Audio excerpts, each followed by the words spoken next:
evening and welcome to the 2022 Black History Celebration at the Newark Public Library. My name is Dale Colston and I'm a librarian at the James Brown African American Room of the Newark Public Library in Newark, New Jersey. On behalf of our director, Jocelyn Bowling Dixon, and the Board of Trustees President, Dr. Lauren Wells, we thank you all for joining us this evening.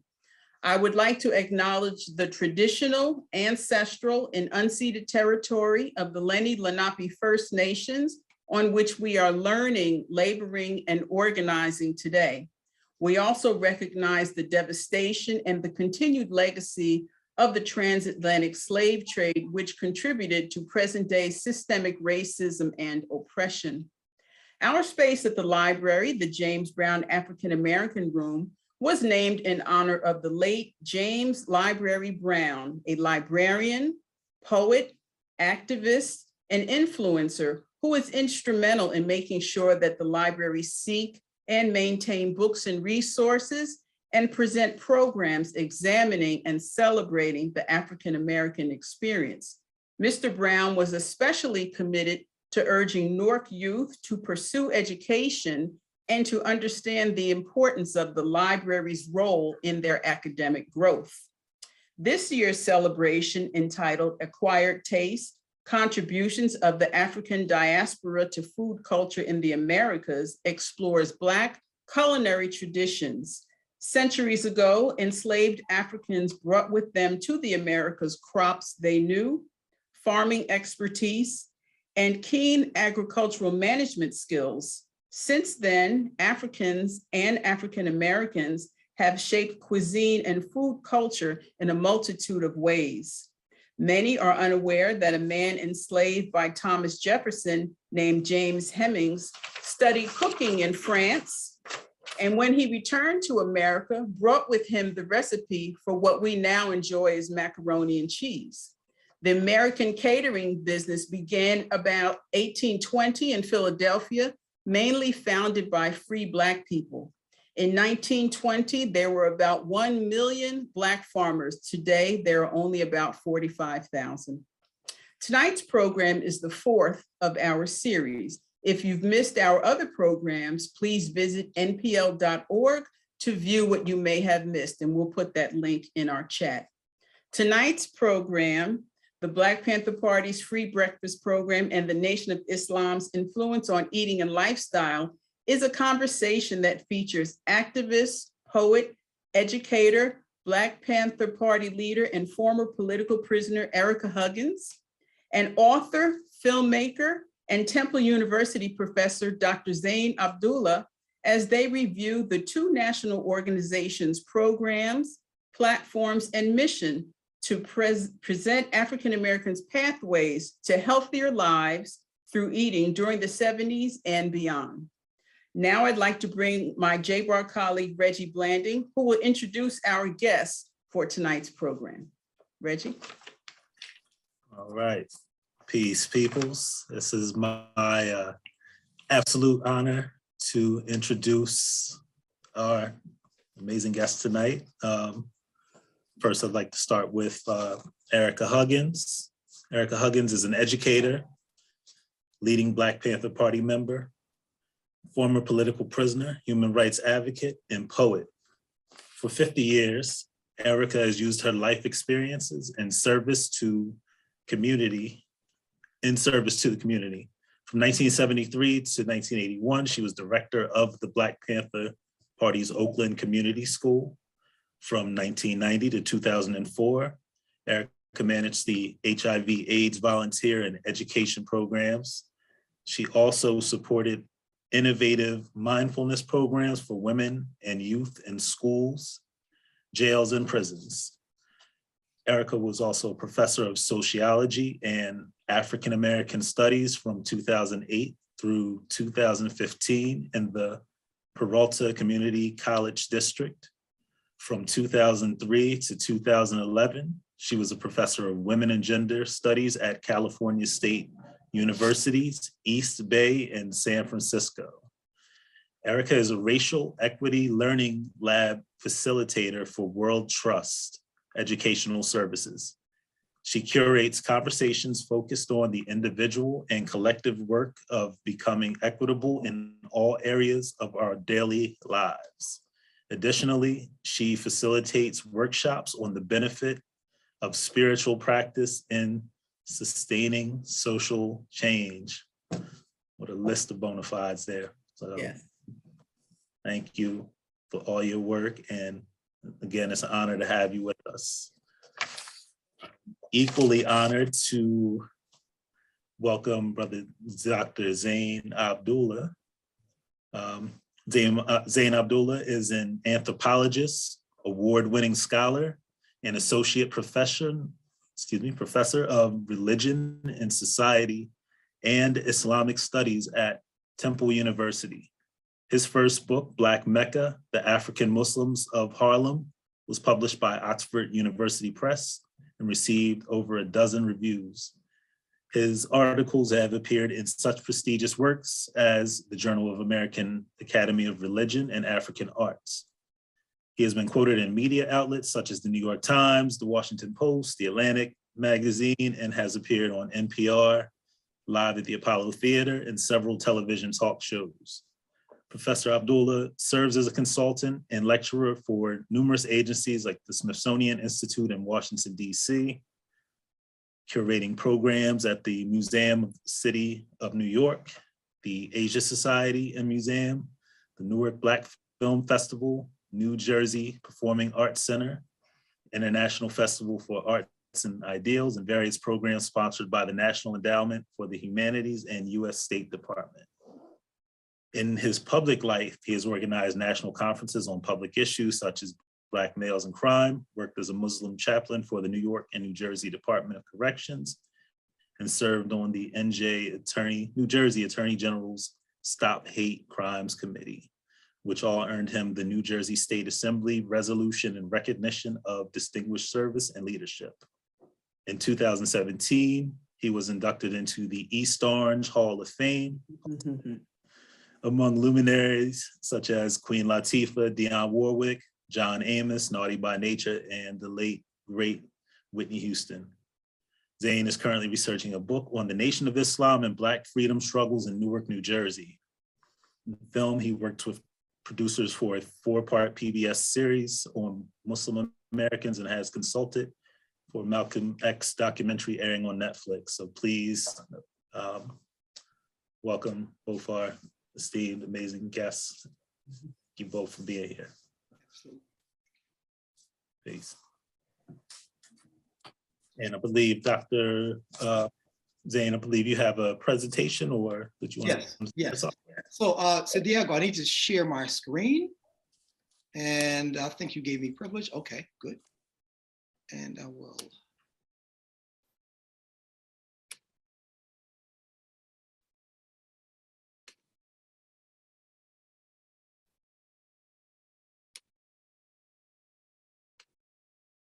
Okay, thank you so much, Reggie, for that wonderful introduction. And I want to begin by stating my gratitude to Dale Colston, Esquire, and my homegirl from East Orange, New Jersey. So I'm really delighted to be here to share this moment with her and with you all as well. To the Newark Public Library, the PNC Foundation, and my honored co-panelist, Miss Ericka Huggins. Again, thank you for this invitation to participate in this year's Black History Month event for 2022. It's been a long journey, but we're here. We've all experienced many challenges this season over the past few years, but with mercy and grace, we're here.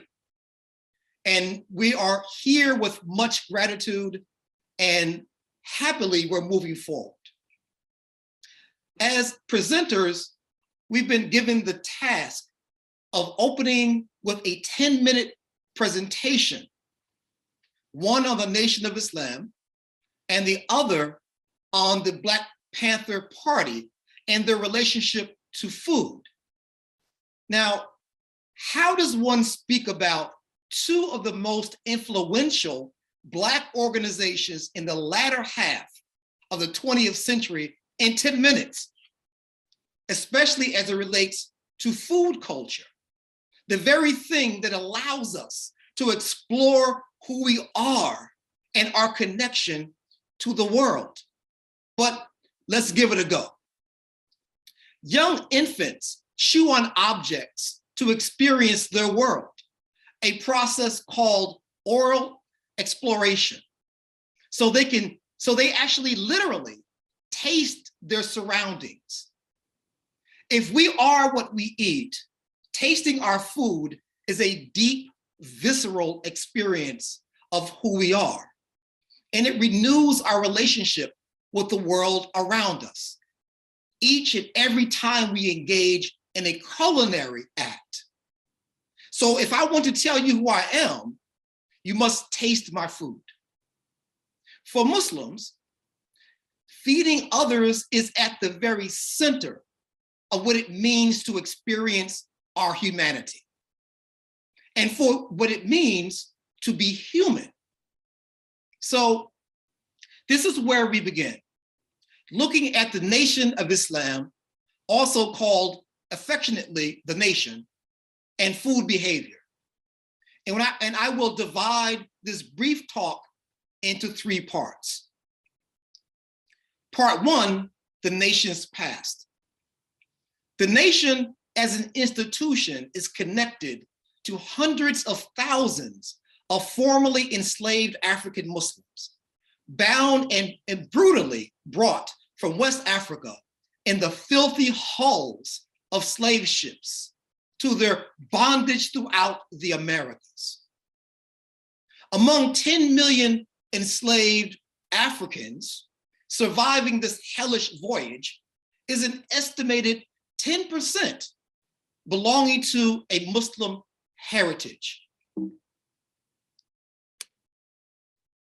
They include African Muslims like Ayuba Suleiman Jello. You can see there is image at the top and going clockwise. Next is Omar ibn Said and Abdurrahman Ibrahima. They were each brought to the Americas at different points and dropped off at different locations within the United States. Ayuba was brought to Maryland in 1731. Omar ibn Said was brought to North Carolina in 1807, and Abdurrahman Ibrahima to Mississippi in 1788. But their fight was to keep their Muslim names. And like the Kunta Kinte character in Alex Haley's Roots, they fought to hold on and to avoid being renamed by the enslaver, names like Toby and the like. But they also wrote Arabic and Arabic manuscripts to maintain their identity. But most importantly, they also fought to maintain their dietary habits, including ritual fasting. Now, this is during enslavement. But these were acts of resistance against a violent system of slavery. Katie Brown remembered her enslaved grandmother, Margaret, and the rice cakes called sadaqah that she made to share with other Muslims as a show of gratitude for the fast of Ramadan. These food practices marked their resistance to chattel, meaning property slavery, an institution designed to rape them of their humanity and reduce them to property. Fasting freed their bodies, even temporarily, instilling in them self-discipline and control under impossible conditions. The Nation of Islam clearly stems from this Islamic tradition as food rebels. They too promoted foodways for both consuming or abstaining from eating altogether. This food behavior redeemed them, it renewed them, and it bolstered their resistance to racist stereotypes to deem them unworthy. Part 2, the nation's present. The Nation of Islam began under the leadership of the Honorable Elijah Muhammad in 1934, even though it began in 1930, 4 years earlier. Elijah Muhammad took the reins of leadership in 1934, but it was a movement in the tradition of the religious Black nationalism, arguing that their religion is Islam and their members should be called rightfully Muslim. But what does this mean? Well, in part, it means that the Nation of Islam has had more than one agenda and multiple audiences. They weren't just speaking to the Muslims at home or abroad. They were speaking to Black people, to white America, to Freemasons, to Black Christians, civil rights activists, and others. And that required multiple approaches and a different vocabulary for each one.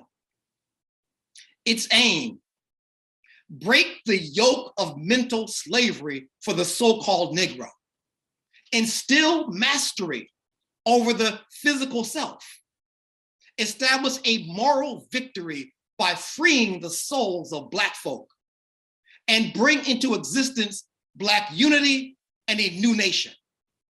Still, we are what we eat. And you can't have a strong nation built on the back of an unhealthy people. In 1964, soul food was on the rise, and it gave Black people across the country a new collective sense of identity by charging their familiar foods with racial power.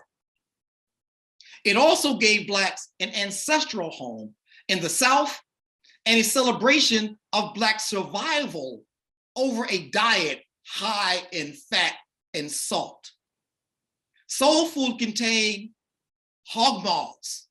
Hog maws come from the stomach of the pig, and chitlins from the small intestines, macaroni and cheese, sweet potatoes, cornbread, collards, turnip greens, but other foodstuffs of African origin like okra and black-eyed peas. Mr. Muhammad argued in his newspaper column and then in his book, How to Eat to Live, that soul food was unfit for human consumption and labeled it a slave diet. As Darlene Clark Hine, the historian of Black women's history, said, if you want a new world, you have to make new people. And by changing the Black diet, Mr. Muhammad was making a new people for a new nation. Although the nation adhered to traditional Islamic foodways, its food behavior was much stricter. Not only was pork forbidden, but their entire soul food diet, including shellfish and scavengers like catfish. It also replaced black-eyed peas with the navy bean, the main ingredient in the bean pie. Removing a slave diet, the nation believed, was a crucial step in removing the slave mentality from Black people. While it did not forbid lawful meats like beef and lamb, the nation strongly encouraged a vegetarian diet, urging its members to consume mostly fruits, vegetables, and nuts, while eating meat sparingly. This diet, Mr. Muhammad argued, will promote life and prolong death. The nation's culinary decisions were not only based on food choices, but included practices like eating one meal a day and fasting for days at a time, which included the annual celebration of Ramadan, but also the month-long fast in December. This practice helped to purify the body and promote self-control.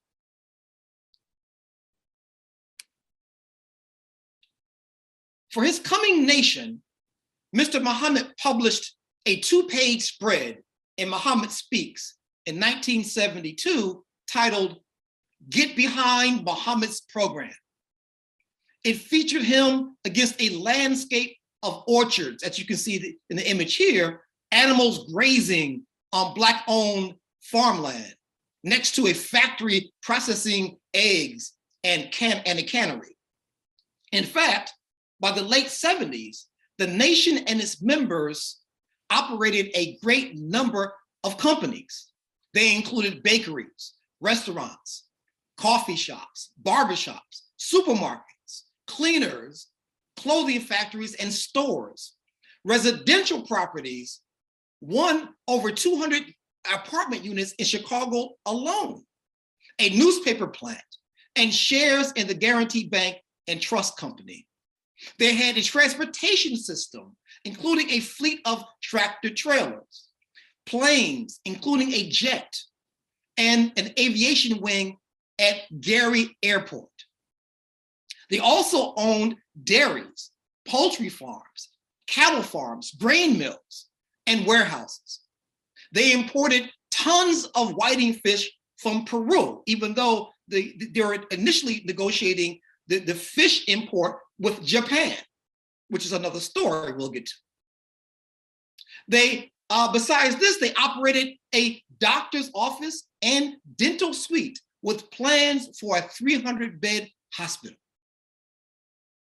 The nation advocated that Black-owned land leads to nutritional self-sufficiency as an essential path to real freedom, justice, equality, and Islam for our moral uplift. But their legacy might be best described as the greatest triumph. Part 3, the nation's future. The nation's legacy in terms of its food behavior greatly influenced most of the rising Black cultural nationalists of the late 1960s and early 1970s. Most rejected Southern cuisine as an unhealthy diet and opted for African foodways, reflected even in the renaming of themselves, like with Imamu Amiri Baraka of Newark, Haki Marabuti of Chicago, and Maulana Karinga of Los Angeles. Women in the cultural Black nationalist movement included Amina Baraka of Newark, Sikolo Braithwaite of New York, and Kariamu Welsh of Philadelphia.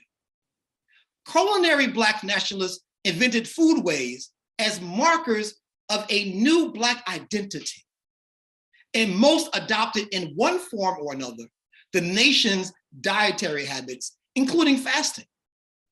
In conclusion, they came to view their bodies as group property, as Jennifer Wallace notes, and believed individuals had the power to transform themselves and their communities through everyday acts of food behavior. Thank you.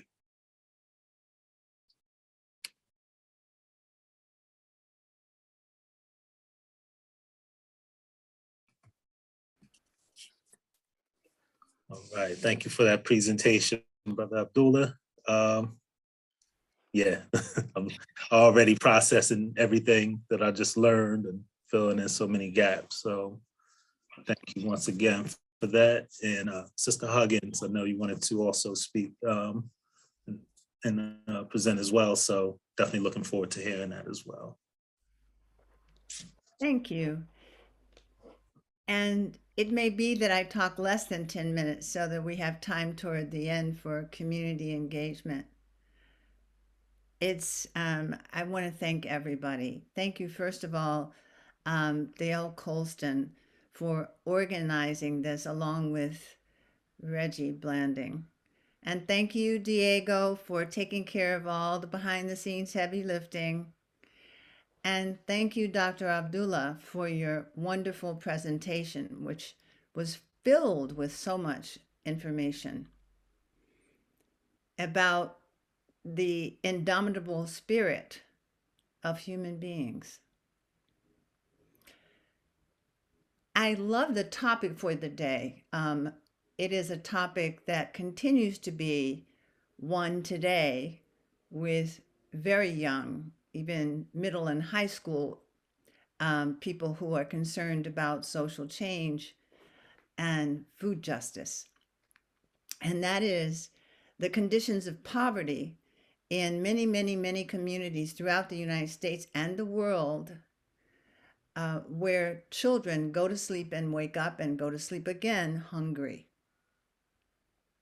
In these United States, wealth is a real thing. There is no reason why any child, any adult, any pregnant mother should go hungry. There is no reason except that wealth is held in, I want to say, the fists of a few.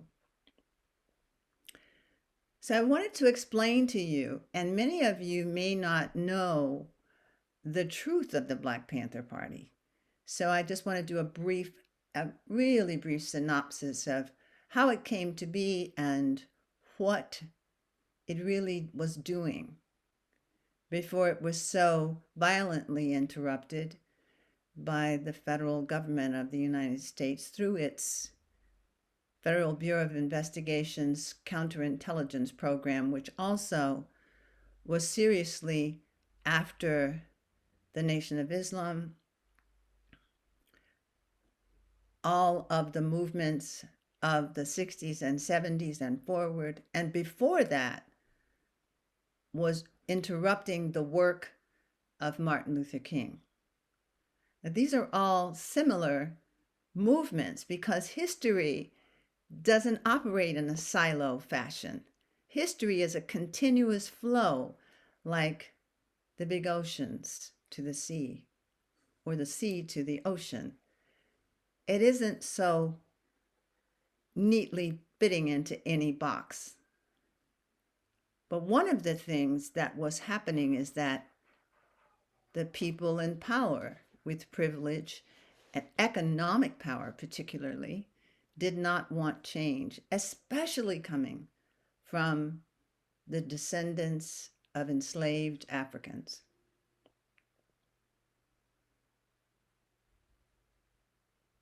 I'll never forget when I was teaching at Cal State University East Bay, when a student told me that she was researching for a group midterm. All the students in the classes I taught worked in small groups because we live in a very isolating and collectively unfriendly society. I'm talking about before the COVID pandemic. And what I mean to say is that there are always parallel pandemics going on, right? Especially from 2020 to 2022. But I took a side road there. Let me come back. The Black Panther Party in 1966, because of the murders, the brutal murders of Black women and men by local police departments all over the country, formed at Grove Street College in Oakland, California, by Bobby Seale and Huey P. Newton. Why'd they do this? What was their rationale, as we say? Well, because police brutality was rampant, because hunger was so visible, and the conditions of poverty that led to hunger, because though slavery ended on paper and Reconstruction and Jim Crow made some motions forward, institutional racism was still in place in the 60s, the 70s, and now in the year 2022. Why is that? Because those structures are being held institutionally by people in power that do not want to concede that power.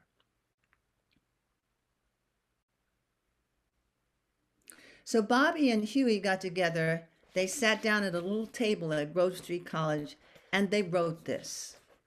And I'm reading to you from a very beautiful book written by a young African American woman for, for people 12 years and older. She is the daughter of a very wonderful history professor at UC Berkeley, Waldo Martin. Her name, though, is Jetta Martin, and I'm so happy that she did this. But I want to read to you the Black Panther Party 10-point program. Okay? Now, some of you have heard it, but listen to it from listen to it with your ears, but also think about it in terms of what it means in the 21st century. We want freedom. We want power to determine the destiny of our Black and poor communities. We want full employment for our people. We want an end to the robbery by the capitalists of our Black communities. We want decent housing, fit for the shelter of human beings. We want education for our people that exposes the true nature of this decadent American society. We want education that teaches us our true history and our role in the present day society. Are you with me? Are you hearing something familiar today? We want all Black and poor men and women to be exempt from military service. Now, this refers to a time when there was a draft, but that doesn't mean that it wouldn't come again. We want an immediate end to police brutality and murder of Black and brown people. We want freedom for all Black men and women held in federal, state, county, and city prisons and jails. Number 9 is one that might take some unpacking, but you can hear it. We want all Black people, when brought to trial, to be tried in court by a jury of their peer group. I pause, think about why people do not have a jury of their peers. It's related to voter registration. What's going on here in 2022 about the right to vote? About the right for votes to be counted properly. I'll read it again. We want all Black people, when brought to trial, to be tried in court by a jury of their peer group or people from their communities, as defined by the Constitution of the United States. This is my favorite, number 10. We want land, bread, housing, clothing, justice, and peace. So when you think about what's been said about the Black Panther Party and its members, remember that this is what Bobby and Huey wrote from their hearts, from their love for the people. And I want to say that the Black Panther Party had a motto: we will serve the people, body and soul. And in our communities, we did a lot of listening. Maybe I can talk more about that later. But how did we come to the free breakfast program? People said, the babies are hungry. Can y'all children feed the babies in the schools before they go to school? However you can do it. Find a church basement. Do something. Feed the children. And we listened. And then we said, what can we do? And we did it. When people said to us, they'd walk into our offices all over the country. There were at least 45 chapters of the Black Panther Party in the United States, and they spread across the world. Did you know that? The Dalit Panthers in India, the Polynesian Panthers, they were Fijian, Samoan, and Tongan in Auckland, New Zealand, and in parts of Africa, in other parts of Europe. Why? Because people who are considered less than wherever they live in the world have similar conditions. I like to talk about similarities because we live in a society that is constantly pulling apart and calling us different. And sometimes we get enrolled in it, don't we? Okay, we do. But we don't have to. We love the people, however they showed up, wherever they came from. And they came to us from the street corners, working the streets. They came to us from schools. They came to us from, quote, prestigious universities. They came to us having been just returning home from Vietnam. They came to us because they left the police force, because there was racism in the station house. They came to us from everywhere, from the churches, from every location in a community that is Black and brown you can think of. And we weren't only Black. That's another thing that people don't know. And here is the biggest, and Reggie confirmed this for me. Reggie, I hope you don't mind me saying this. People don't know that by 1969, the membership of the Black Panther Party was 66% women.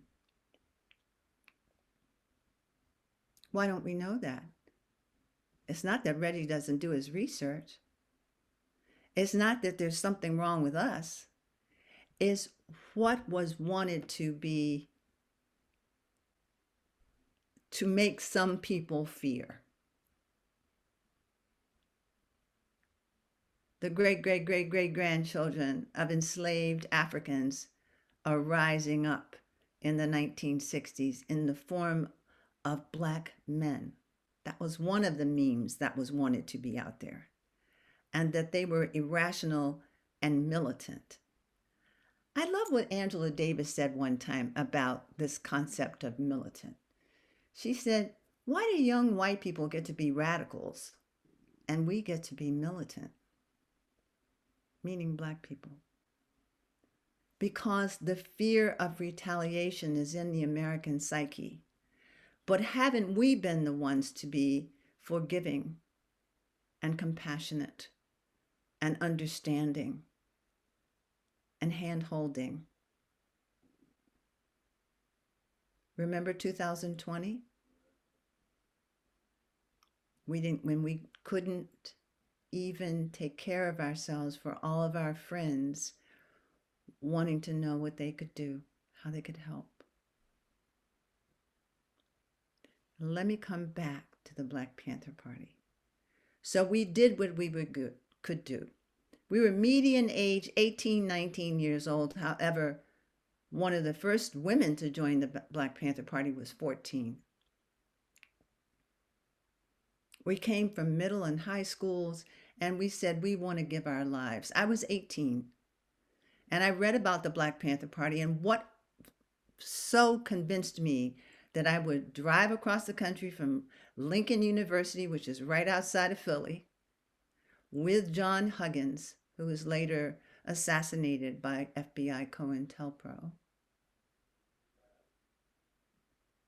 leaving his daughter without a father.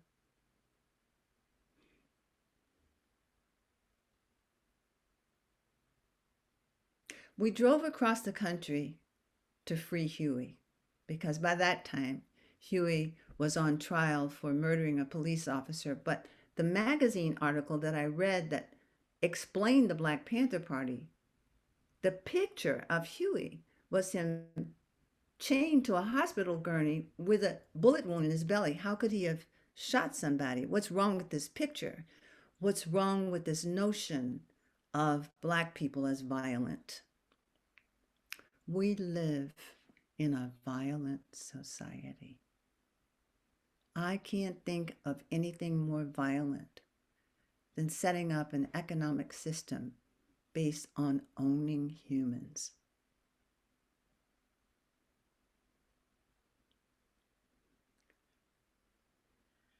So when people said, well, the ambulance won't come and pick us up. Well, Hazel May Mack in Winston-Salem, North Carolina said, okay, we need a free ambulance program. And they started one.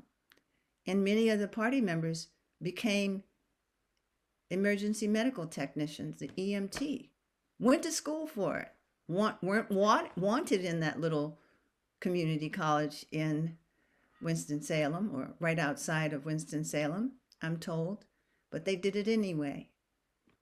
We wanted to serve the people, and that's what we did. Where did we get money? People always ask. It was a detail. It just came to us when we needed it.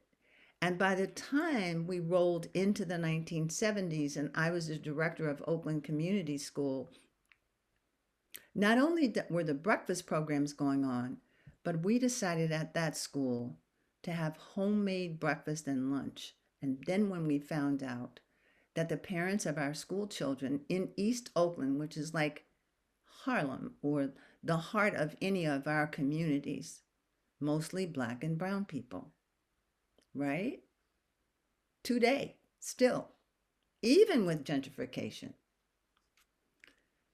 We found out that most of our families, mothers and fathers, were working 2 or 3 jobs to piece together rent and groceries. And so we started to serve dinner. Food is how our bodies, our little ecosystems are nourished. And that food that we served to the children was not, well, let me not talk about what it wasn't. It was healthy, and we dug up part of the asphalt in the backyard of the school, an old parking lot, and the children planted veggies and herbs, and they were so proud when the cooks in the kitchen put their veggies in the food. We were always thinking, how do we nurture human beings? Land, bread, housing, clothing, justice, and peace. So, were we stalked? Yes, we were. Were we jailed? Yes, we were. Were we killed? Yes, we were. And did we thrive anyway? Yes, we did. I want to say that women made certain that all of the 64 community survival programs that were created by the Black Panther Party, I listed just a few of them, that all of them were sustained by women.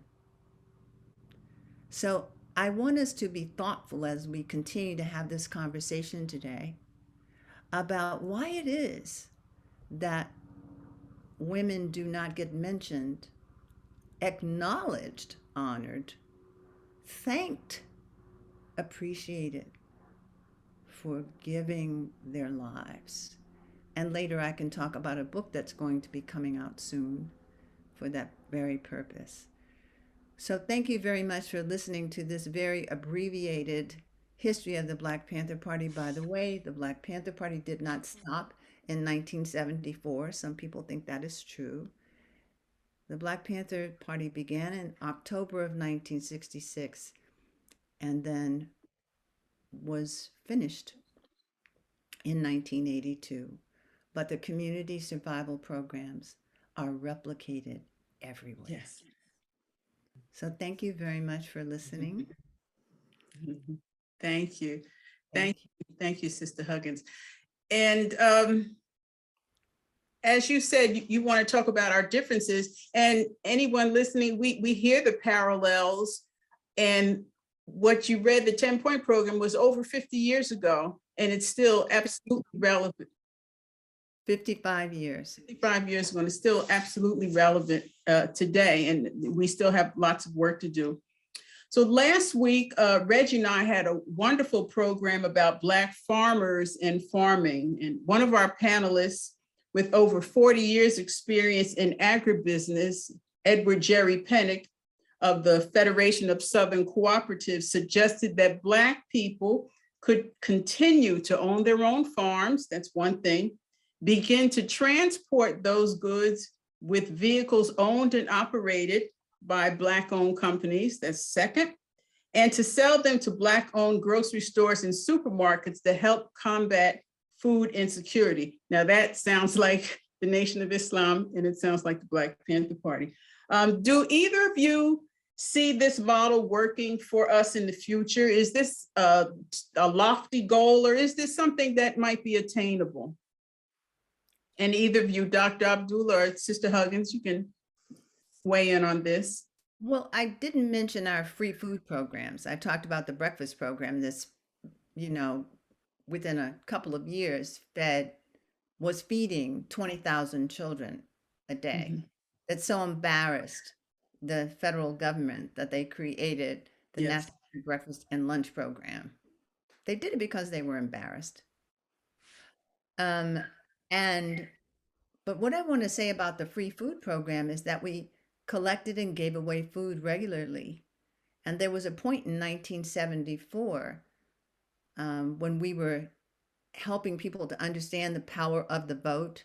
Bobby Seale ran for mayor of Oakland. And one day he said, there should be a food giveaway, 10,000 bags of groceries. Now, how did we do that?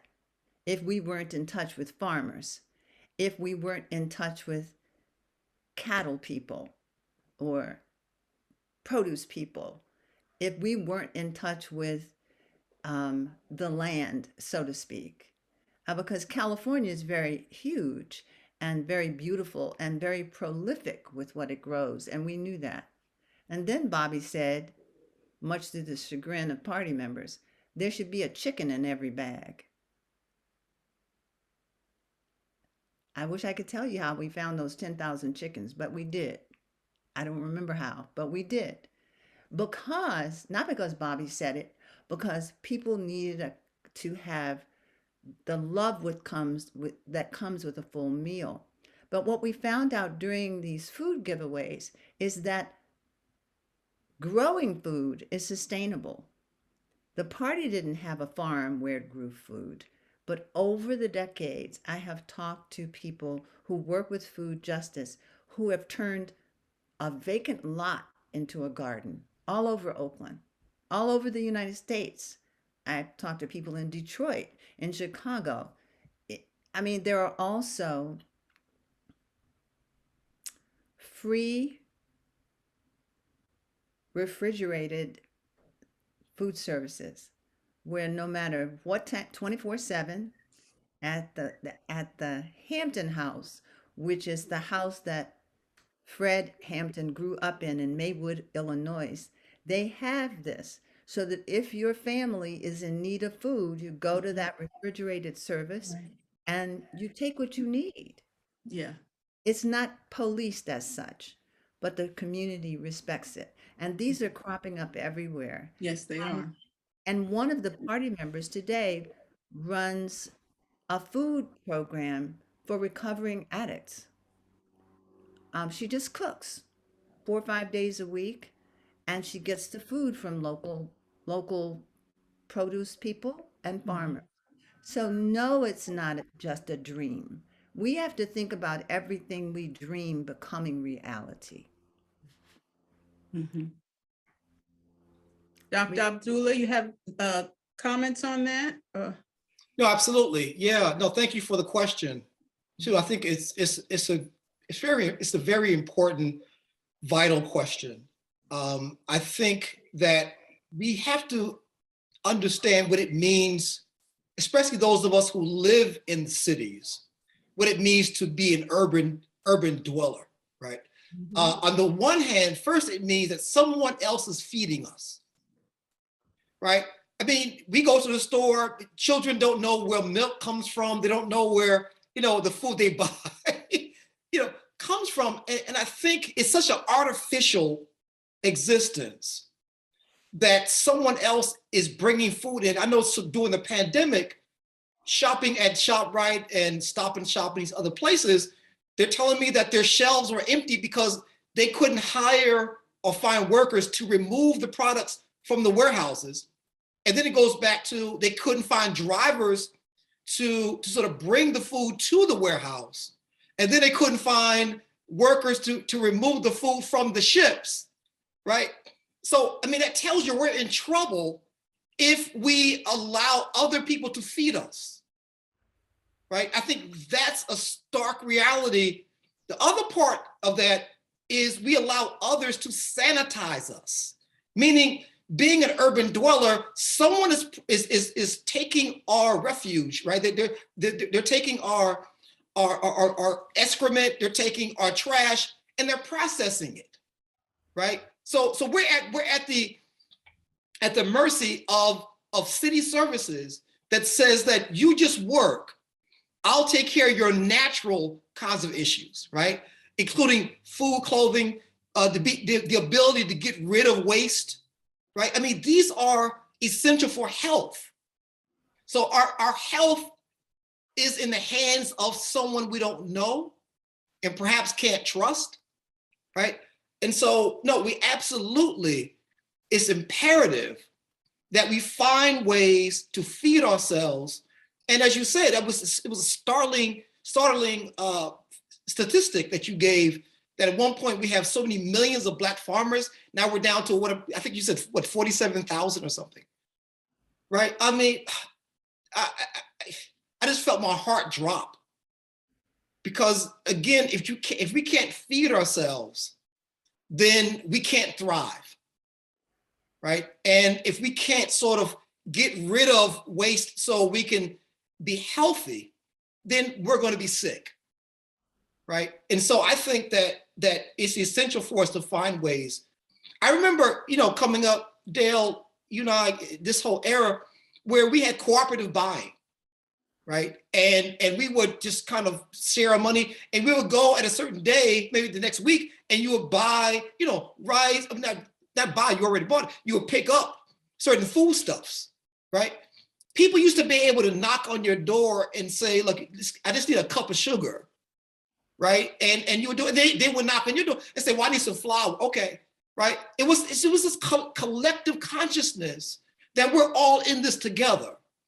And so I think that before we think about even those kinds of initiatives for food security, we have to think about the kind of mental change that we need. Because we could have even trailers and all these other kinds of farms, but if we don't think collectively, we still won't be able to have access to it.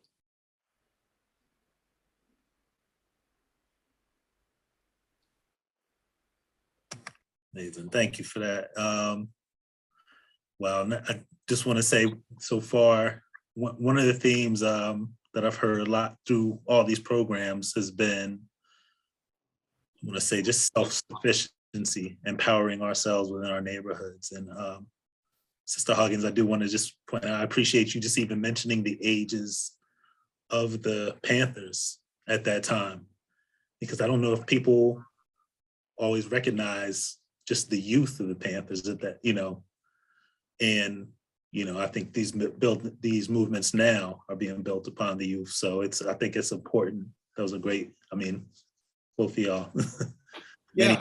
One of many important points that came up. Yeah. And Reggie, may I add that in the Nation of Islam, when the Nation of Islam became this real viable movement, this powerful movement, it was because the youth who were 12 and 10 and 15 joined the nation in order to empower themselves, because they saw other, let's say FOI, the Fruit of Islam, the all-male paramilitary unit, standing firm against police brutality, right?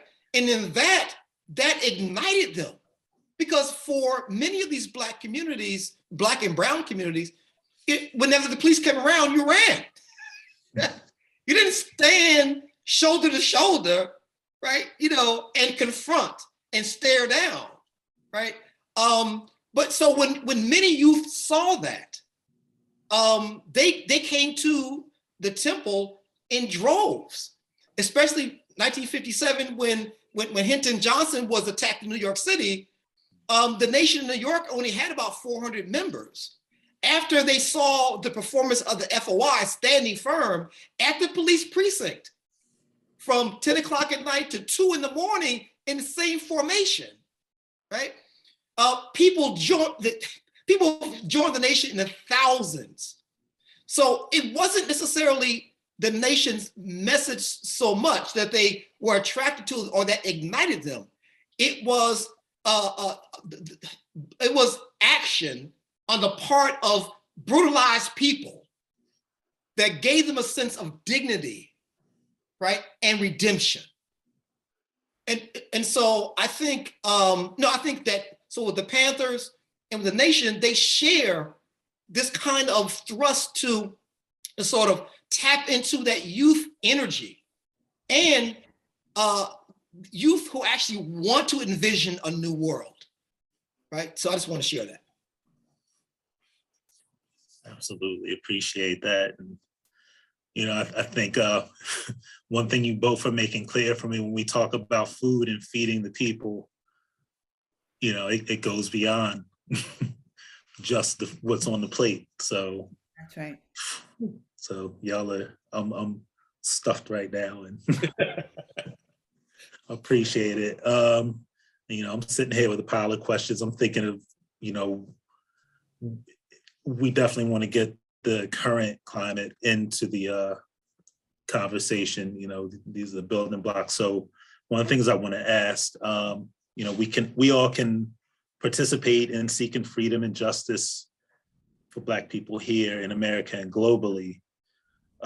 So for someone watching today who wants to help in, say, eradicating food insecurity in their town or neighborhood, where, I guess, could they start?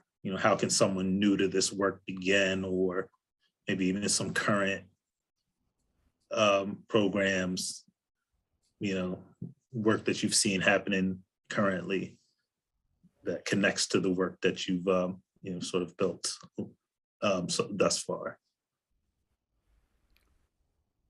Well, I remember being on a panel with a young Black woman who was running food programs in the middle of the United States. And I don't remember the name, but what I want to say to people is you can, utilize Google for good. You can just put in food justice work in, wherever you live, and you will pull up a program, I assure you, because before I met that young woman, I did that and pulled up all kinds of things. People do these things out of love, and they don't do it to become famous. They do it because people are hungry. So the other thing I want to say is that there are existing programs, but that was a question from someone in the community, right, Reggie? I think there's a similar question, but yeah, we also. Okay. Well, at any rate, the point is that we can start things on our own. That's what we did. When people said, no, we don't, honey, we don't need a school. What we need is some winter coats in here in New York City and some boots so our children don't have to miss school. I mean, there are people in this country that don't think about children missing school because they don't have shoes. In 2022 is still true. And not just in the South or some other notion of how everything is okay. We can be the ones who do it. As Alice Walker once said, we are the ones we are waiting for. And that's something that I always remember about the abundant movements of the 50s through the 80s, is that we knew that. We just somehow knew it. It wasn't even talked about in the same way, the same poetic way that Alice talks about it. But we are. Who else is going to do it? If it's not done, we do it. That's how the pest control program was created. The Seniors Against a Fearful Environment. An elder came to the building, the Oakland Community Learning Center where the school was sitting, and she said, "Can y'all children get me to the bank and the grocery and the doctor?" I mean, we weren't children, but I understood what she meant. Can you be respectful enough of your elders to take care of us? And so we did. Not only did we take them to the grocery, the bank, and the doctor, anywhere else they needed to go, but we also added a component once the program started. See, we were always thinking, how do we serve? Not how do we serve ourselves and look good? How do we serve? What is the highest benefit for all? And so we added a component where we stayed with them when we took them home because they would invite us in all the time. We couldn't keep saying, no, we got to get back to other. They wanted to give us some of that food they got from the grocery store, or just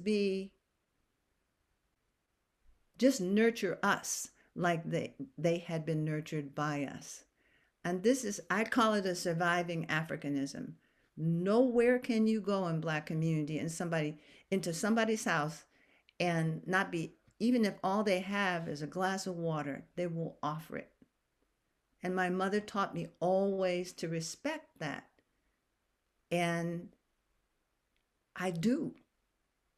She's long gone, but I do. And there are people who are doing so many beautiful things right now. So I think people who are listening and watching can do what needs to be done.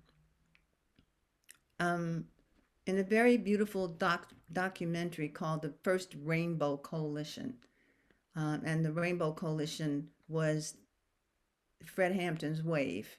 He said, there's no reason why Black and brown and poor white people can't work together. And so they did. But in this documentary about the Rainbow Coalition, because it was attributed to other politicians, and Fred wasn't a politician, someone asks a person, well, what can we do? And how can we do it? And where do we start? It's so big, I don't know what to do.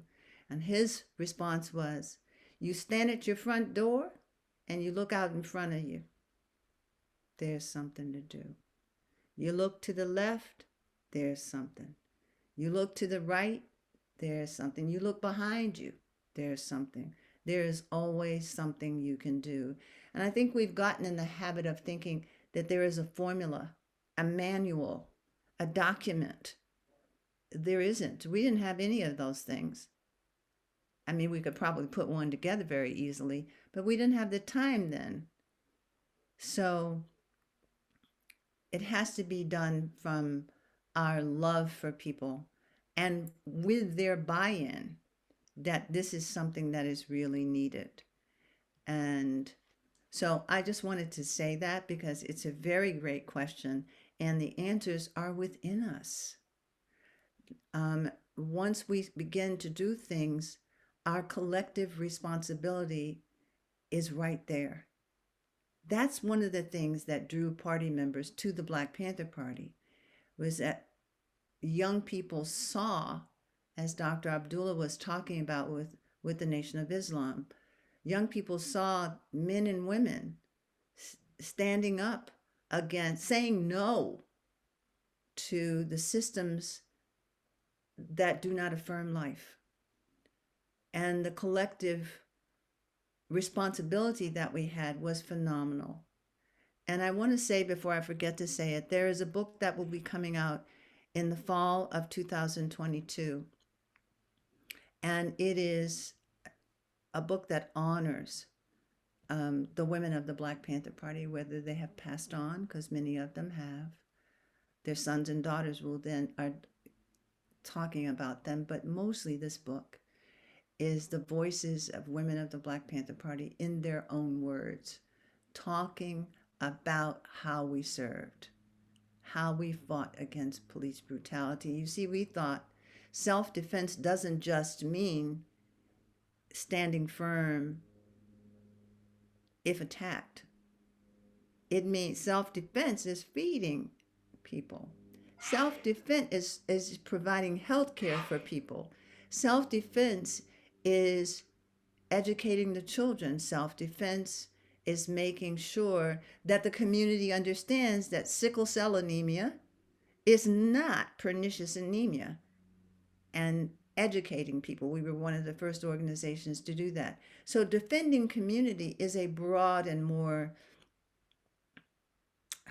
organic thing, and we tend to think of it as a physical thing, and then that can be problematic. So I just wanted to say, though, I did say a bunch of stuff in a short while. So that is what I wanted to say. Amazing. Yes. all of it. Thank you. And I mean, just jewel after jewel. So I appreciate that point of sort of these sort of local movements, because I think you mentioned certain needs in particular areas are not going to translate to other areas, and you're sort of building from within, you know, and then expanding out. So thank you so much. And Brother Abdullah, do you have any comments, anything that you wanted to add to that as far as local or current? Yeah, no, I wholeheartedly agree with that. And there was a comment by Sister Umi, I think, in the chat that, yeah, she actually raised a good point about what's going on in Atlanta, right? This Free 99 fridge run by a sister there, she says. And so, yeah, I think this is happening all over the country. And I think, as Sister Huggins said, you know, it's like we're kind of going back in the future, right? You know, it's like, you know, because we just can't give up the struggle because it's not over, and we just keep repeating the same kinds of things, right? And so I think that what people created at that time needs to be explored, needs to be taught, because I think what happens is, you know, we get in the habit of trying to recreate the wheel, reinvent the wheel every time there's an issue. And I think that there's a wealth of information in our culture that we figured, our people, our ancestors and elders figured out. You know, we don't have to keep going through the same kinds of mistakes and issues. And I think, you know, American society and culture are always about what's next. Or when you grab something, you say, oh, okay, yeah, I got that, right? But what else do you have? You know, and the reality is, when you have a life that takes 70, 80, 90 years to survive, when they say something, we should ponder it. We should we should debate it.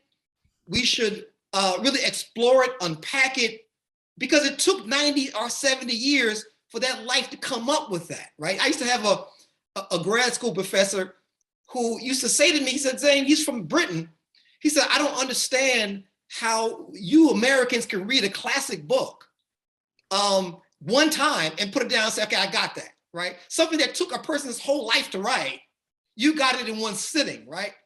And we should constantly go back over the classics, but not just the classics, but the people in our community who are classics, right? Who are, right? So I think, so I really appreciated what Sister Huggins was referring to her mother. I mean, that mother wit, right? That wisdom, right? That is still useful, but it's essential that we not forget that, right? That we maintain these and we honor that as well. Something she said also about honoring the elders, right? Because without that, we have no roots.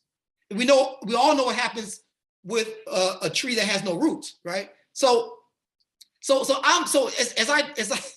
I get older and I teach younger and younger students, I try to instill this, but you know, it's a struggle to to sort of encourage young people to sort of not just get the sound bites, not just go on YouTube and just say, I have it now. Not just to go on Google, even though Google is, I agree, is resourceful. But it should only bring you new questions, right? It should inspire you to ask more questions. It shouldn't be the end and all, right? It shouldn't be the source of your knowledge, but it should sort of inspire you to go on. And so this is something that I share with my students as well, that being in this classroom, I would say to them, is not going to make you competent in the subject, but it will hopefully give you more questions when you leave here. And if you can have more questions after taking my course, I've done my job, right? When we're asking questions, we're learning. When we think we know the answers, learning stops, right? And so I think that what she's saying is absolutely on the mark. But I do see what she's saying as well, because I see in my own studies and travels, people are creating gardens on their rooftops. That's right. Right? They're just doing some amazing things and discovering that even sort of the sort of what do they call them? The beyond the rooftop gardens, they're like these sort of grassy rooftops that actually lower the temperature in the city, right? And so as we know, the kind of environmental racism we experience in our cities, right, and the kind of hazardous materials that are there, I mean, we could just by making sure that your rooftops have these are environmentally sort of right safe and healthy, could actually increase the community's health, right? So I'm just amazed at what we have access to right now and what we can do, right? And as Huggins said, you know, Alice Walker was right. I mean, you know, Superman is not Marvel. A Marvel character is not coming, right? I know everyone's into this Marvel thing these days, right? You know, it's not coming. I mean, we are the X-Men and women, right? No, I gave a talk last month. It was a talk on Muslim futurism, and the title of my talk was "The Real X-Men Ain't in No Marvel Comics." And I was talking about Malcolm X. I was talking about the FOI as X-Men and women who had the X, right? Giving them new names, giving them new languages, giving them new ideas, right? And so no, so I definitely think that we kind of, you know, but so we had these kinds of issues years ago when we thought that, you know, or at least the idea was that the white man's ice is colder, right? You know, and we had to learn that it's not. We also had ideas, as the late Man in Marble would say, you know, that at one point in the 60s and 70s, he said, all we wanted was a black face in a high place, right? And then we realized that wasn't enough, right? It was nowhere near enough, right? But that self-sufficiency is extremely important and extremely needed. Thank you. Yeah, indeed. And as we talk about this work that we do, particularly with Sister Huggins, she's been doing this work for a long time. And there's trauma associated with doing this work. And you have to sometimes take a step back. You've been close, Sister Huggins, to many who've been murdered and assassinated, and you have firsthand knowledge of the betrayal and evil at its worst. It takes a toll on the body and mind, and you said the Black Panther Party existed to address the needs of the body and mind. How can one who does this work take care of their mental health and practice self-care? If you could talk about that a bit. Thank you.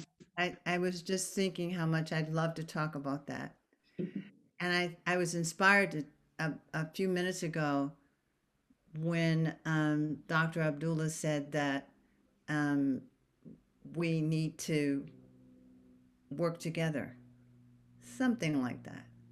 He said it more beautifully. But what I took that to mean is we need to love one another. And I've just been sitting here thinking about the heinous thing that was done once we were stolen from the shores of Africa and placed different communities and peoples placed in the same ships. As one of the little children at Oakland Community School said, like those little fish in a can, those sardines, intentionally, so that we would not feel trust for each other and feel trust somehow for them. I don't want to go into the psychology of it. I'm just saying that we have endured a lot. It's in our DNA. And so rather than talking about specific trauma, what I did when I was incarcerated is I thought about what did I need to do to show up as this new young widow at 21, a new breastfeeding mom until my baby was taken from me, because babies are not allowed in prisons. There's somebody out there who's going to say, oh yeah, but you can in so-and-so prison. I don't mean it like that. I mean that it's meant to separate families, and it does. There's no victory in prison. And though I'm an abolitionist, I want to say right clear that there are millions of women as well as men incarcerated. So they're there. What do we do now? And so what I did while I was in solitary confinement is I tried to figure out how I could see my baby daughter for 1 hour each Saturday and not cry, not feel like the worst mother on the face of the earth, that I had nothing to offer. And who was bringing my baby daughter to see me every Saturday was John's mother, who had lost her baby boy. So I knew I had to do something. I call it radical self-care. I had to figure out a way to be whole and present, sane and clear, even smile, because my daughter always made me smile. And forego whatever, not stuff the feelings. How would I learn how to forego the feelings, at least for that hour? And I asked one of my lawyers to get me a book. And he did. I said, give me a book on meditation. And I want to move my body. You see, because I wasn't allowed to take a walk like the women in the general population. I was in solitary confinement because my words were considered contraband. So I noticed after about a week, after reading that book thoroughly and practicing those stretching exercises, and the little book said, and once you stretch your body, sit still a while and breathe. That's all I knew. I didn't need to know anything else. And I did. And in the second week, I was able to arrive on Saturday, clear, present, grounded. You see, we have this notion that things like meditation and self-care are for not just white people, but white women. That isn't true. We come from ancestry where this was the rule.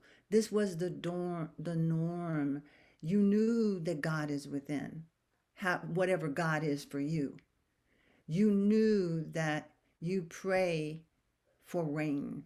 You knew that you honor the sun. You know that you pay attention to the moon and its impact on the human body and the cycles of women. We all knew this right around the world, and then something happened. And then also something happened in that mid-Atlantic slave trade that took it all from us. And the indoctrination made us believe that these things to care for ourselves belong to someone else. No, they don't. They belong to human beings. And we can reclaim them and own them and use them and be empowered by them. because what's inside us is absolutely infinitely powerful. And that's what I found out. So then after I recognized, oh my goodness, I'm able to be with my daughter and I don't even feel like crying. Now I cry all the way back to the cell once she was gone, but that was okay. That was healthy. And then slowly but surely, I was able to go sit in that horrendous courtroom for that awful trial and be as present as possible and support my friend Bobby Seale, who was being treated like dirt in the men's prison he was in, and he was in solitary confinement. And I was able to write letters to my mother so she wouldn't worry about me. It was a difficult time, but what I kept looking for was, I kept telling myself, this is not going to be pleasant, but I want this experience to be beneficial. And what am I learning? And what I learned is that every human being has this power within them. If not, then why did I have it? I'm just a human woman. We all have it, but we're taught something different. We're taught that we're flawed, that we're not intelligent. We're certainly not beautiful, and we are of no value. Well, we can flush all that right on down and assume our beauty, our incredible intelligence, our unbelievably, amazingly generous hearts, and we can think well of ourselves and each other. Since we were taught to hate each other, what we can do when that feeling arises is think of what kind thing we could say to the Black man or woman that's walking down the street. I do this all the time. It's like a little practice of mine. Just a hello. Smile behind your mask. You can do it.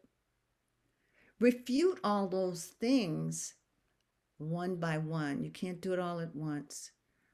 But I have kept up that practice of sit still and breathe every day.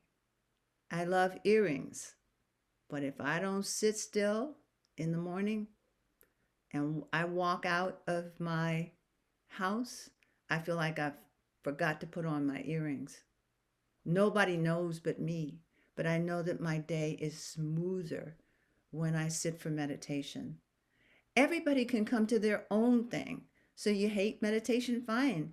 Come to your own way. Run, walk, swim, talk to babies, plant a garden, do something that uplifts you. And it's all God. It's all good. And if we feel that, then it radiates out from us. Those were all things I learned in that little cell. So I don't take any of it for granted. And this is what I share when I talk about self-care. It isn't based in religion at all. It's based in the human spirit.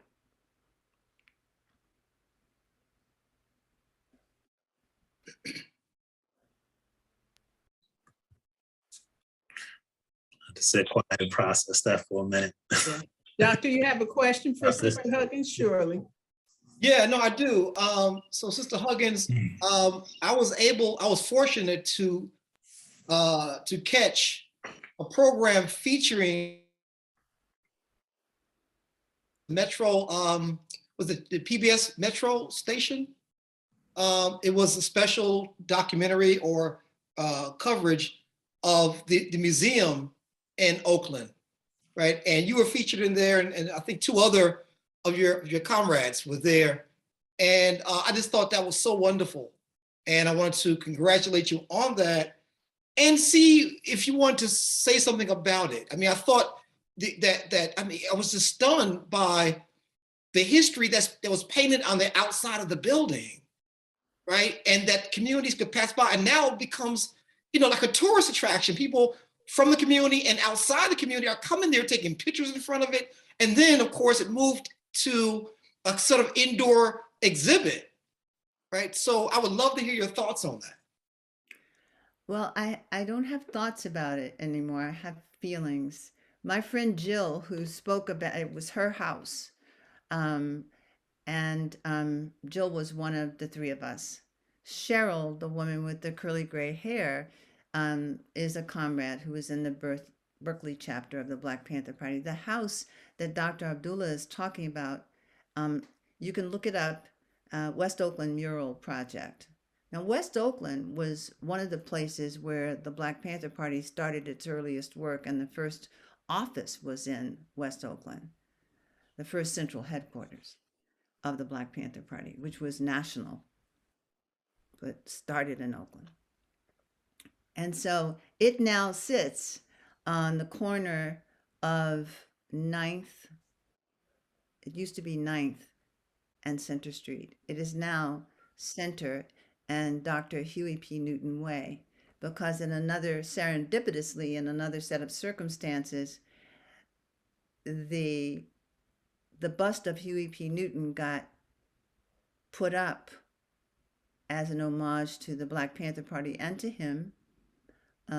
He did receive a doctoral degree from UC Santa Cruz, and his dissertation was War Against the Panthers. Anyway, so 1 block away from the Mural House sits the bust of Huey P. Newton, and that bust is sitting at Dr. Huey P. Newton Way and Nelson Mandela Parkway.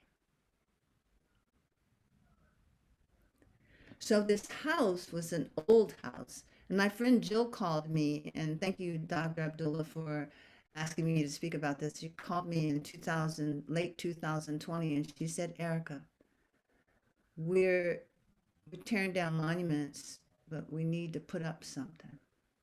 We need to put up something that makes people feel good about themselves. We need to put up something that shows people that they are of value. She said, I want to turn the street-facing wall of my house into a mural as an homage to the women of the Black Panther Party. Do you think that would be a good idea? Well, I held back the tears and I said, yes, absolutely, the time has come. And so then a number of things happened, but the most exciting thing that happened is that photojournalist, art photographer Stephen Shames just gave us permission to use the images that you see were taken from his photographs. He was a party photographer between 1967 and 1973. And so the main wall is a compilation of 3 photographs. And people stop by not only to see the mural and to walk around the house and see the names of at least 300 women whose names have never been known. The most touching thing is to watch a person like Cheryl did while she was there. But I was with her the first day that she went to that wall and saw her name. It was precious. Here's a story. There was an elder woman who drove up in a car. Jill was not there. Jill shared this story with me. And she said that there were younger women with this elder. And as if it was a gift, they had blindfolded her. They told her, we're going to take you somewhere special. And so she was willing to go.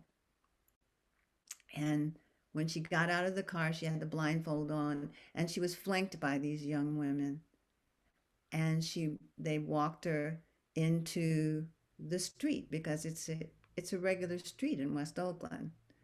And she looked across, when they took the blindfold off, she looked across at the mural, and she was so happy. And then they said, wait a minute. They took her over to the house and pointed out her name and the woman burst into tears. It was the first time she'd been acknowledged. There's so many stories like that.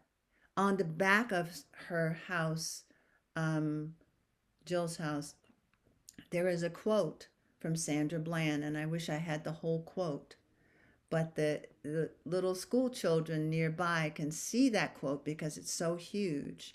They can see it, when the kindergartners can see it whenever they're out in the play yard.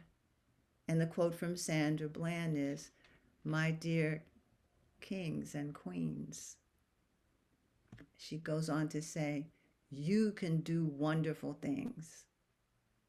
Somebody loves you and cares about you." Can you imagine that your child could see that from where they're standing in an elementary school?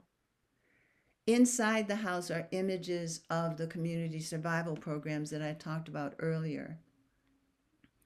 And they're done in pop-up banner form so that they're mobile. And archivist extraordinaire, Lisbeth Thompson, put the banners up.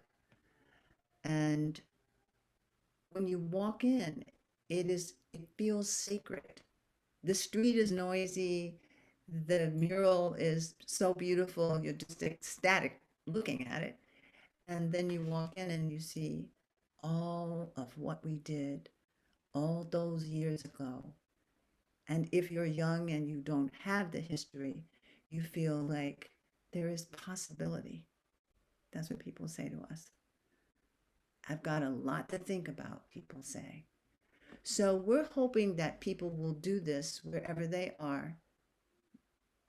Jill had never worked on a mural before, but she found muralists who had. She'd never raised funding to make for taking care of a wall to sustain a mural for the life of that wall. She figured it out. There was no manual, no formula, nothing. She just had in her heart this question: can't we do something that will make women stand a little taller? Where little girls look up at that 70-foot wall and see brown women that look like them. Can't we do that? I can do that. And I will find the people who will help. And she did. So thank you, Dr. Abdullah, for mentioning that. It is a blessing. And it is a treasure right in the community. And, you know, we can honor one another. It's an example of love in action. Thank you. Thank you so much. You're welcome. Thank you. Thank you. We will have another question from Reggie, and we have a question from someone in our community, and then we will have our final thoughts. So Reggie, you have a question for our panelists. Thank you. Yeah, let me process. Yeah, actually, well, I was going to just see if I guess go to any comments that we might. And I do want to acknowledge and say thank you for all the great comments here in the chat and also on Facebook, and also acknowledge that. Let's see. Yeah, thank you for sharing valuable insight. Absolutely. So, I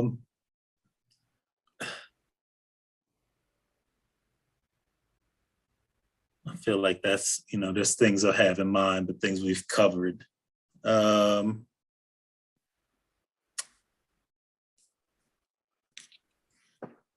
Let's see. Well, do you have a question? Yes, I have a question. A question I saw, I'm paraphrasing the question. If COINTELPRO had not intervened, what do you think would have been the future of the Black Panther Party? That's the question that COINTELPRO asked itself. Mm-hmm. Right? That's why they did what they did. It did happen, and I'm very sorry that it did for everyone, including and particularly including the informants and operatives who were Black and brown, who were groomed and manipulated to do what O'Neill did in Chicago. That's sad that people thought they were saving themselves or thought they were being asked to do something good for their country, but there was a way in which they were groomed and manipulated. That's all I want to say. And it happened in every single one of the organizations and created paranoia in many of them. I want to say that what would it have been like? Well, the community survival programs would have become institutions that maybe also not just free breakfast for children would become a national program, but maybe free health clinics like the ones that we created.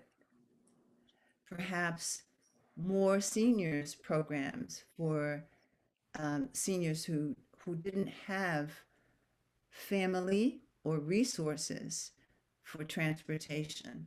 The busing to prisons program that we had would be, would be the model, as opposed to the busing to prisons programs where you have to pay to get in them.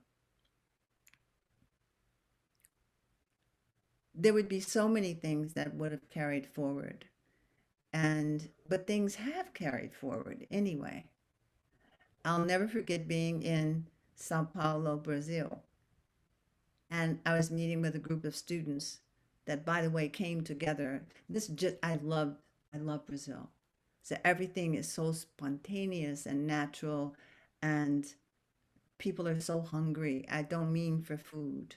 I mean to be nourished by information they would never had, because they didn't have, after slavery, they didn't have a civil rights movement or any of the things we have here. We take a lot for granted, I think.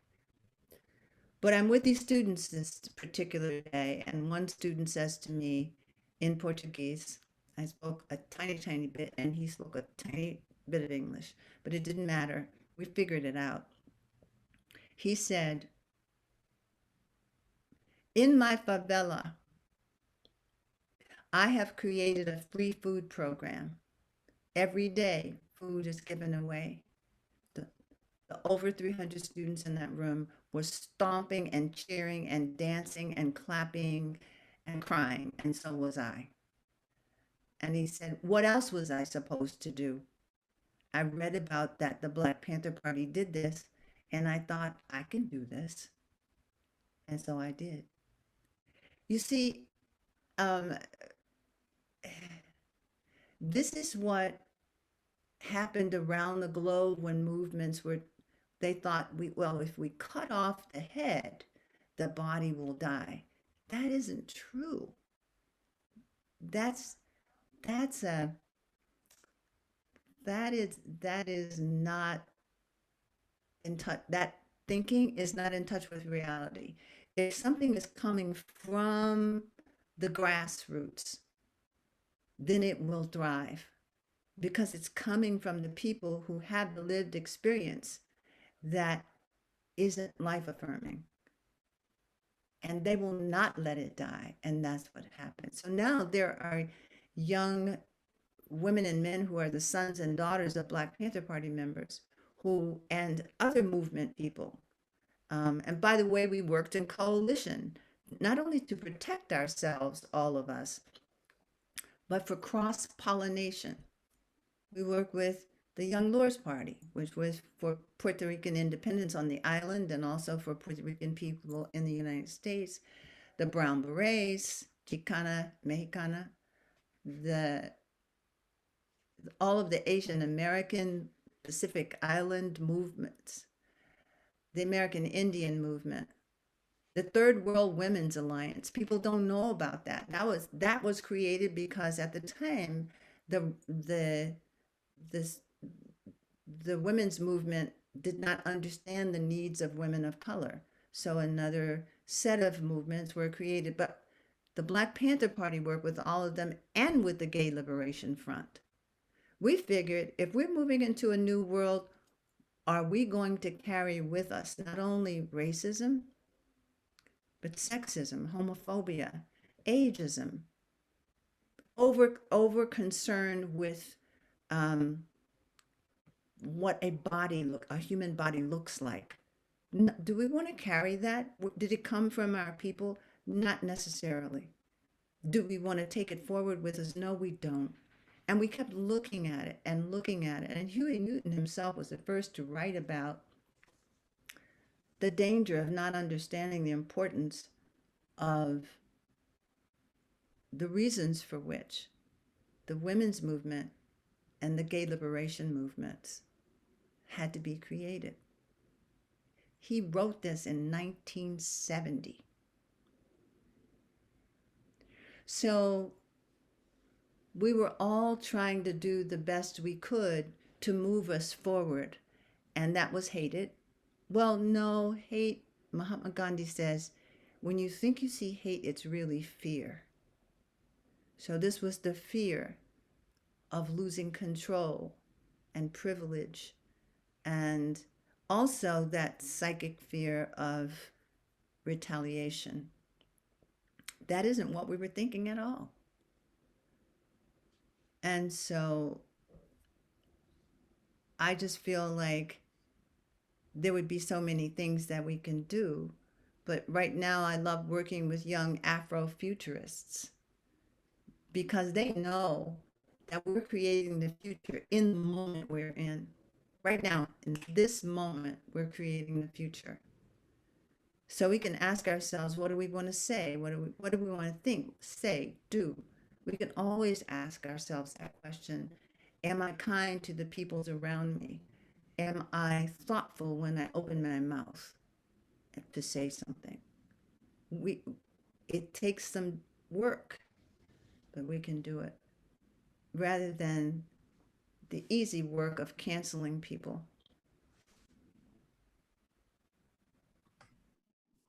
Indeed. Thank you. Thank you so much, Sister Huggins. And I think that actually kind of addresses the question I was searching for. And if you still want to pick up, I'll also relate it to Brother Abdullah.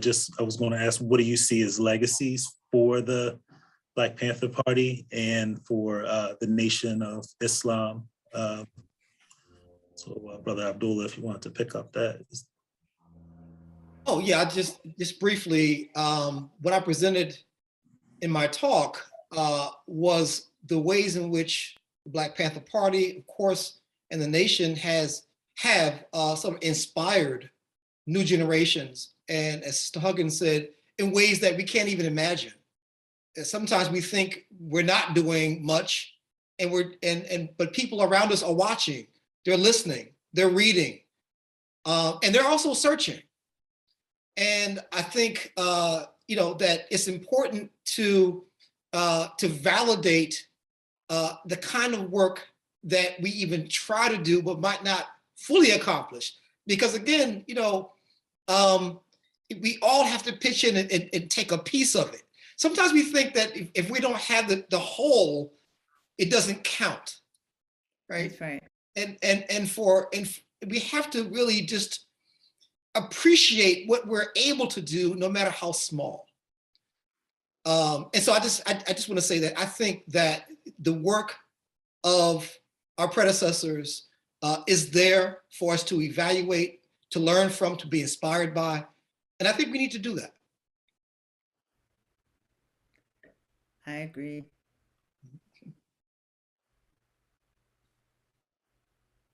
Sister Huggins, you have any final thoughts before we wrap up our evening? This has been a wonderful evening, Dale. Thank you again. Thank you, thank you, thank you. So, yeah, and thank you, everyone. And thank you to the people who joined and asked questions and put things in the chat. And there's a lot of thoughtful response in the chat. Thank you, everyone. Um, you know, I just want to say something that I learned kind of the hard way. When I was incarcerated, I started musing about what is a leader? How do we know a leader? Well, we know a leader by the way the leader serves. How do you serve? I would ask myself. How does a leader serve? And I started thinking about what I want to model and what I might have not known how to model if I hadn't been snatched away from everything and placed in confinement. I'm not saying that I want anybody there, but I made the best of it while I was.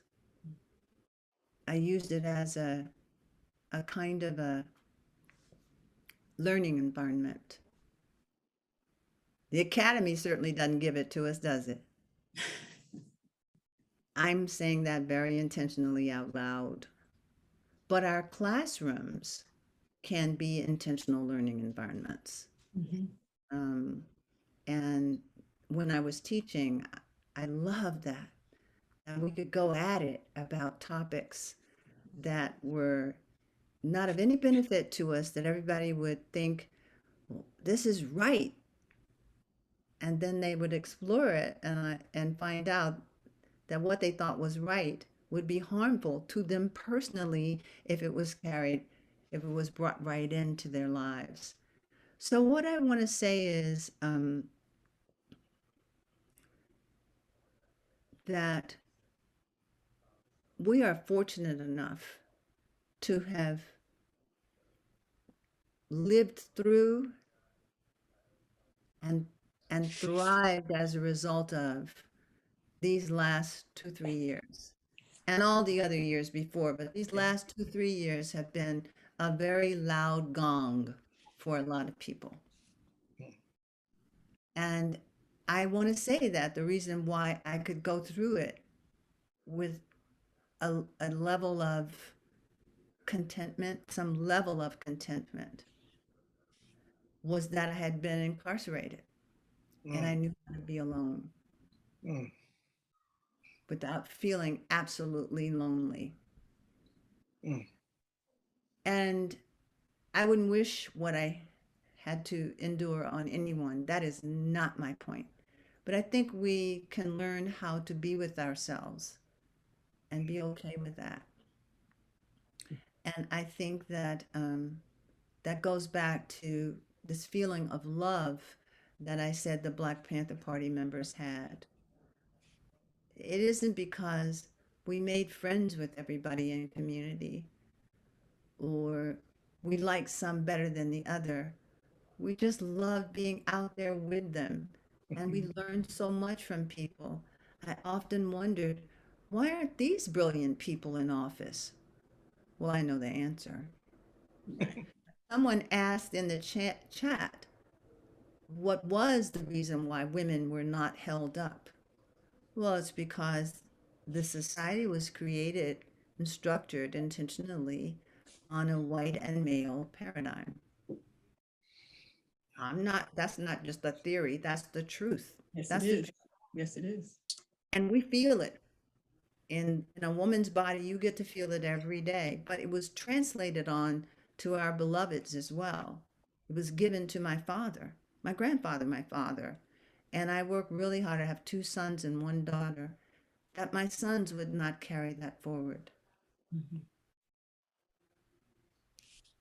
Society was saying one thing and moms was saying another, but I kept trying and I never made them wrong or bad or anything. Love. Love is such a great expression of power. It really is. It's not exacting. It's not necessarily fierce, although it can be. It isn't shoulda, woulda, coulda. It is itself. And if you access it, then you can talk to or be with almost everybody. So what I want to say is understanding that it is a great power. I'm not talking about TV and movie love. I'm Right. talking about love for creation, for the beings in it. Then we can use it to transform our world. But it means that we have to be about that rather than all the distracting things. There's so many of them. I'm not going to name them because it's not like a useful list, but we know that the things done to us are not what we want to do to each other. Right. We do know that somewhere in there. We really know this, but that socialization is very strong. So I would say the last thing I want to say is, if ever you're in doubt of what to do, ask a child.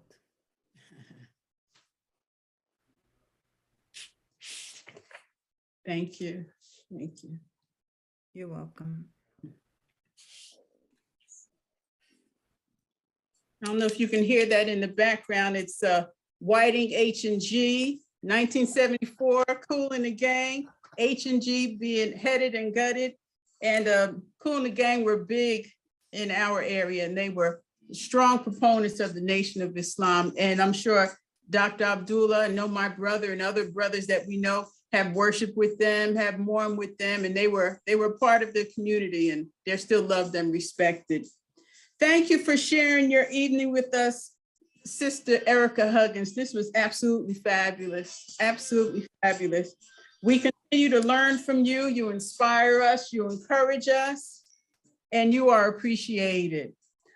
Please visit her at her website, www.erickahuggins.com. And we would love for you to come to Newark Public Library in person when you release Comrade Sisters. So open invitation. And Dale, like you Yes. did, I want to encourage people to go to the Zimmerly Museum. Absolutely. At Rutgers University. Yes. Rutgers is a kind of a working class campus in a certain kind of way, and in New Brunswick, and see that Angela Davis Sees the Time exhibit. Absolutely fabulous. Yes, absolutely fabulous. We'll put that information in the chat. We'll also put that on our Facebook page. And the Zimmerly Art Museum is free. All you have to do is get there to New Brunswick.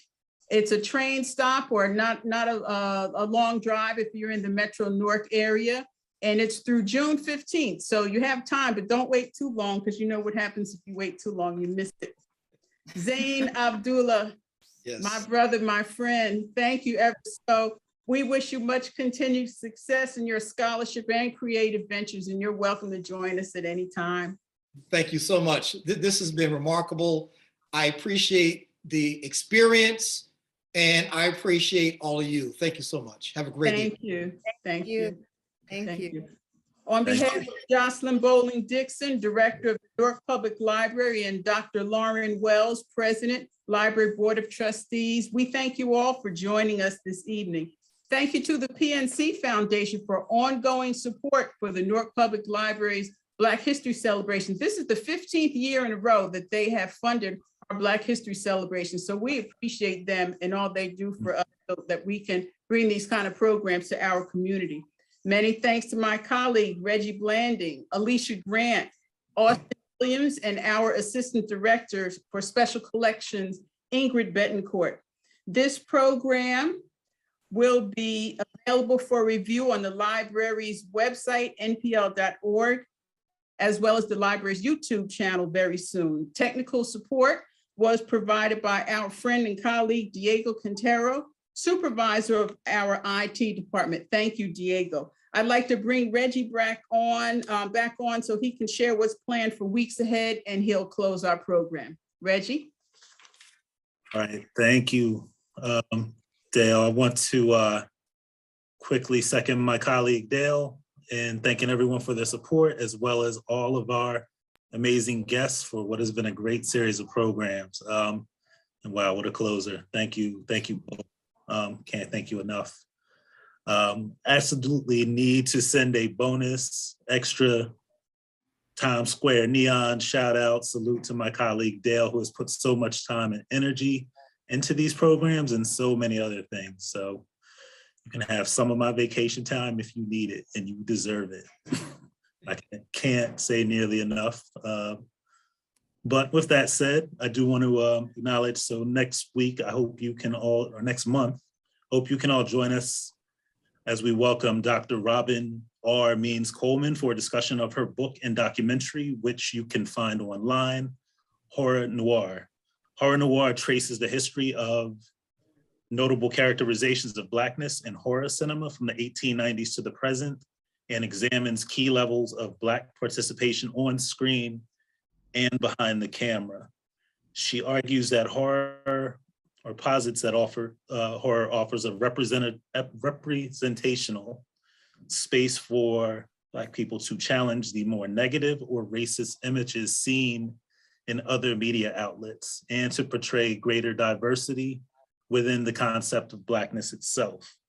I want to say, whether you are a fan of the genre or not, the themes of representation and resistance are universal, and I can assure you that this will be an informative, entertaining at times, and absolutely, ultimately enlightening discussion. So you can join us for that, March 24th, 6 p.m. Eastern Standard Time. Also follow us on Instagram and Twitter at JBAR, JBAAR_NPL for more updates, as well as the James Brown African American Room Facebook page and npl.org to keep informed on all of our upcoming programs. So thank you. Yeah, this is wonderful. I'm still just on a, so I don't know. I'm gonna sign off with a peace, love, and soul. So peace, love, and thank y'all for the light y'all shared. Thank you. Thank you. Thank you. Be well, everyone. Too. Well. Peace.